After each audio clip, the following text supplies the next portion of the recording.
নমস্কার বন্ধুরা, আজ আমি আপনাদের নিয়ে যাচ্ছি সোমেশ্বরা মন্দির। ব্যাঙ্গালোর ঘুরতে এসে আপনারা যদি দুই একটি দর্শনীয় স্থান দেখে নিতে চান, তাহলে এই প্রাচীন মন্দিরটি অবশ্যই আপনার লিস্টে রাখুন। ভারতবর্ষের কর্ণাটকের বেঙ্গালুরুতে হালাসুর এলাকায় অবস্থিত এটি একটি অতি প্রাচীন শিব মন্দির। ব্যাঙ্গালোরের প্রাচীনতম এবং বৃহত্তম মন্দিরগুলির মধ্যে এটি অন্যতম। চলুন আজ আপনাদের এই মন্দিরটি আমি ঘুরিয়ে দেখাই। এই বিশাল গোপুরমের ভেতর দিয়ে আমরা এখন যাচ্ছি। গোপুরম অর্থাৎ প্রবেশদ্বারটি একটি অপূর্ব সুন্দর ভাস্কর্য মণ্ডিত এবং এটি ষোড়শ শতাব্দীর কাঠামো। কর্ণাটকের চোল রাজাদের আমলে এই সোমেশ্বরা মন্দিরগুলি তৈরি হয়েছিল এবং পরে বিজয়নগর সাম্রাজ্যের হিরিয়া কেম্পেগৌড়া রাজাদের সময় কিছু সংস্করণ হয়।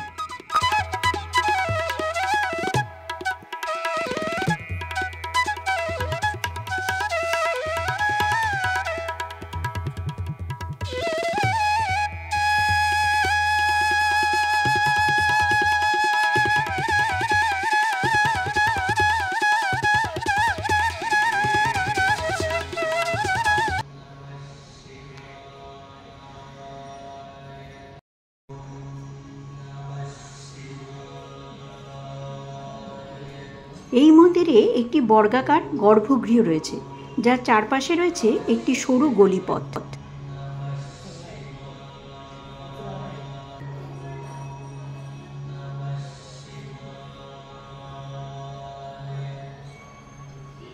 গর্ভগৃহের সামনের মণ্ডপে রয়েছে 48টি স্তম্ভ, যেগুলিতে দেবতাদের মূর্তি খোদাই করা রয়েছে এবং গর্ভগৃহের প্রবেশপথে রয়েছে ভাস্কর্যমণ্ডিত দুই দ্বারপালক।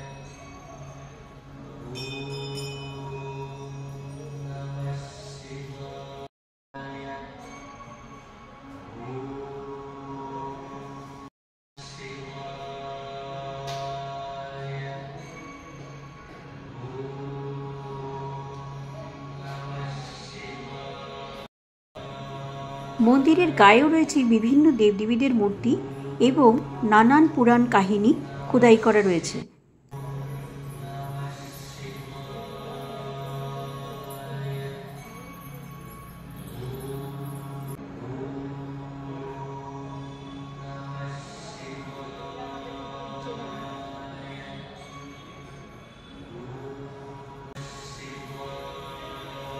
গর্ভগৃহের একদম সামনেই রয়েছে নন্দী মহারাজ।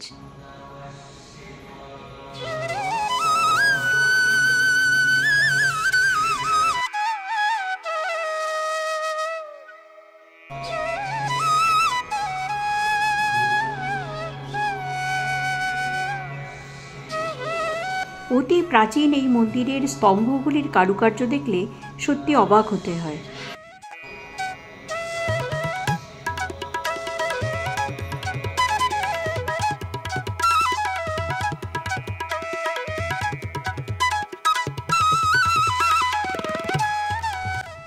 মূল মন্দিরের চারপাশে রয়েছে অনেকগুলি মন্দির, যেমন গণপতি মন্দির, ভীমেশ্বরা মন্দির, নানজুন্দেশ্বরা মন্দির, অরুণাচল চন্দ্রমৌলেশ্বর, কামাক্ষী মন্দির, বিষ্ণু মন্দির, নবগ্রহ মন্দির ইত্যাদি।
এই কামাক্ষী মন্দিরটি মহীশূরের রাজারা নির্মাণ করেছিলেন বলে জানা যায়।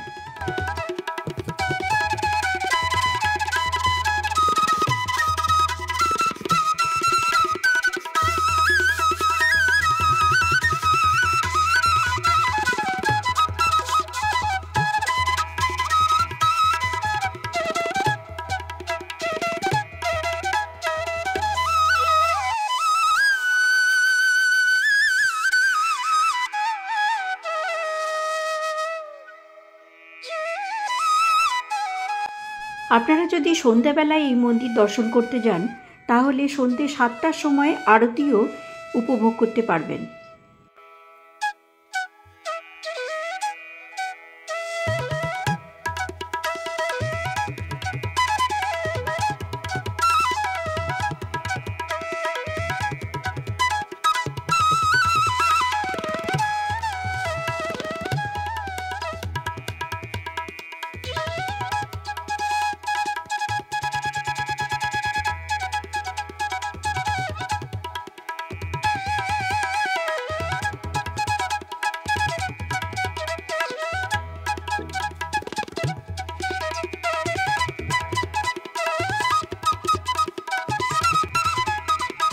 তাহলে বন্ধুরা, ব্যাঙ্গালোরের এই প্রাচীন মন্দিরটি আপনাদের কেমন লাগলো আমাকে অবশ্যই কমেন্ট করে জানাবেন। আর ভিডিওটি যদি ভালো লাগে তাহলে অবশ্যই লাইক করবেন আর চ্যানেলটি সাবস্ক্রাইব করে বেল আইকনটি ক্লিক করে রাখবেন। তাহলে এই রকম নতুন নতুন জায়গার ভিডিও আপনার কাছে সরাসরি পৌঁছে যাবে। ভালো থাকবেন, সুস্থ থাকবেন।